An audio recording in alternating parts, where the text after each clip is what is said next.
I just noticed this on the ground. I just noticed it. And it's a rock. And it says, "You got this." You see that? Isn't that neat? I mean, a good kind of word of inspiration that just kind of comes out of nowhere. Oftentimes just when you need it.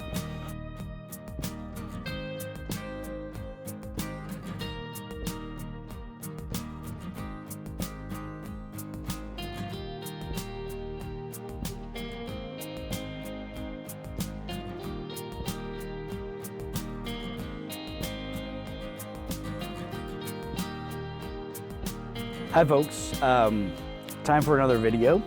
I'm out here at this place called Bill Williams River Nature Preserve. I'm not going to show it to you during this video, but really not too much to show you. It's just beautiful. It's scenery. It's for like bird watching or other looking for other wildlife. And I was just backing up to make this video, and I just stumbled upon this here, and it's just full of little prickly things. I mean, it'll definitely hurt you if you step on it. I wanted to catch you up where I left off from the last video. In the last video, my new friend Dave came and got me unstuck, right? So I wanted to do something for him. So I took him downtown. There's this place called the London Bridge area. Went down to that area. They have a nice, it's really nicely made up. I mean, they have a nice water fountain.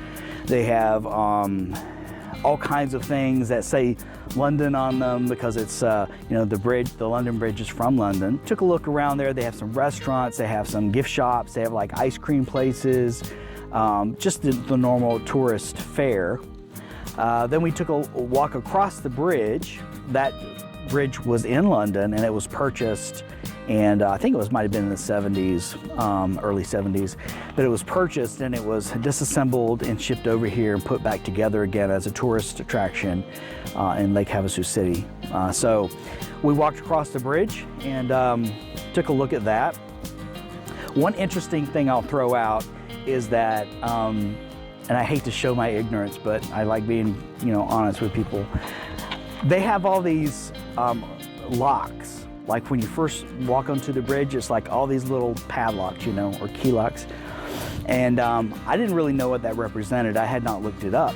Dave was with me and he was like, "Oh, I know what it means." I was like, "What is that?" And he was like, "Well, it just means when people are in love, they get a lock and they put it on there and then they throw away the key in the channel." And I was like, wow, it never occurred to me. So that's what that means. Now I know the mystery. So we saw that and just took a look at the bridge and the water, and it was really beautiful. And it's a nice place to hang out. It's normally very crowded, but because of the pandemic, it's obviously not. So I guess it was actually kind of a good time to go down there and take a look at it. We looked at that, and then I wanted to take him on the ferry. There's a ferry ride that goes from Lake Havasu City over to California, because there's a casino in California operated by the Indians. It's an Indian reservation when you go over to the other side, to the California side. It's almost like a circus ride or something, you're getting for $2 by taking the ferry. Of course, they're hoping that you're gonna spend a lot of money at the casino, but we just took the ride and came back, and that was really neat to see. We're in January and it's winter, so it's good to see people out, out on the water. Like we saw a couple of ladies, and I don't know exactly what you call this, but it's when you have a surfboard and you're just standing on it, and then you have two paddles that you're just kind of using to maneuver along. I wanna say waterboarding, but I know it cannot be waterboarding. I saw a couple of people doing that. Then we also saw some people out on the beach, family out on the beach. So it's nice, to see people out enjoying life, being outdoors, enjoying the beautiful blue sky here in Arizona in the winter time and the nice weather. I think it was like 72 degrees that day. Probably the best part, for me at least, is being on the water, seeing the blue water sparkle in the sunlight. It's just a beautiful expanse of water there, and seeing the sunlight sparkle on it, it's just beautiful. So we got to enjoy that ride and back, and then we went to we were going to eat downtown, But for various reasons, I decided to take him to a little Italian sandwich shop that I went to last year. That I just love their sandwiches, and so we stopped by there and had a sandwich. So that was a nice little afternoon. So then we went our separate ways. Dave went back to, we couldn't be out too terribly long because he has some dogs, and you can't leave dogs gone for very long. I went back to my trailer, and I'd been thinking I'd been here for a few weeks. It was a week of travel, and then it was 2 weeks of me staying in my spot. So that's a total of 3 weeks. And I was definitely ready to, empty wastewater and get fresh water and stuff like that. So I was like, I just got to get out of here, because I get cabin fever if I stay anywhere for too long. Usually a week is all I stay, and I move. Even if it's a different camp spot, in a different part of town, I still do it, because I just like that, having that variety, having that freedom and stuff. So I decided I would go up to this town about an hour away, hour north, called Kingman. And Kingman is like kind of one of the main central hubs of this Route 66 that you hear so much about. And Kingman is also known for having a lot of trains. I love trains. Always have, since I was a small boy. So I went up to Kingman, and I drove by this ranch where I camped last year. And my camp spot, there's only like one really good camp spot in this whole ranch, right? Really, I'm serious. You think that's crazy, but it's true. It's like a mile back on a dirt road. And so no one was in my camp spot, and I was like, this is perfect.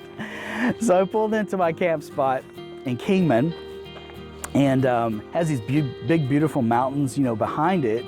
Just really nice. So, and every 30 minutes or so, a train comes by.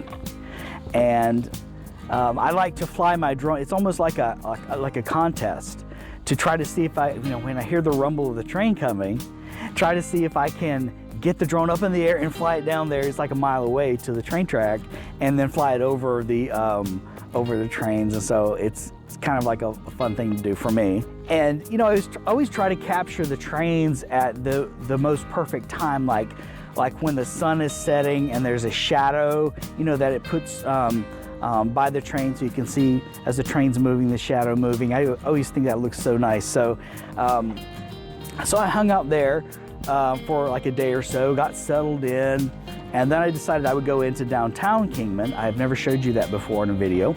And when you get there, there's a big welcome sign, "Welcome to Kingman." And there on the very right near that sign, actually, walking distance to that sign, they have this little place called Locomotive Park. And they have 3 train cars there. And, it does a couple things. First of all, it's great for, if you have kids, they love to, get on the trains. And it also kind of establishes, Kingman, its historic relevance, and, a lot of trains being there. And, so it's a really nice touch. I was really pleased that they have that there. So I took a look at the Locomotive Park, walked around, went up on one of the trains.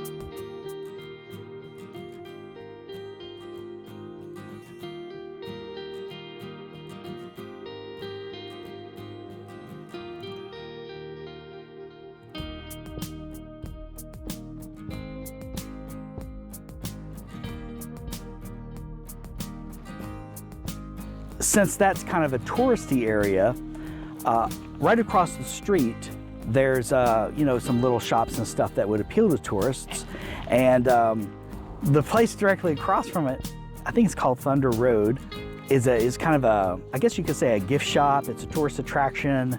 I did not go in it because, number one, I'm not really, I don't buy a lot of trinkets and, souvenirs and stuff, because they just wind up going in a drawer somewhere, right? I don't like to collect stuff like that. If there's anything I like to do, is to get rid of stuff.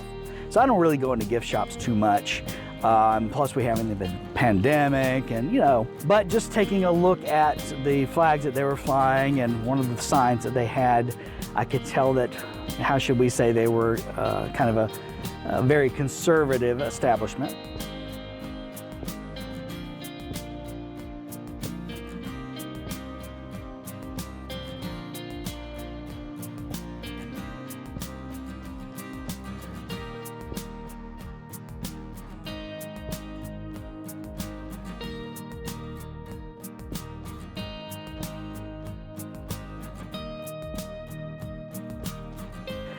Thanks for joining me. Hope you've enjoyed it, and take care.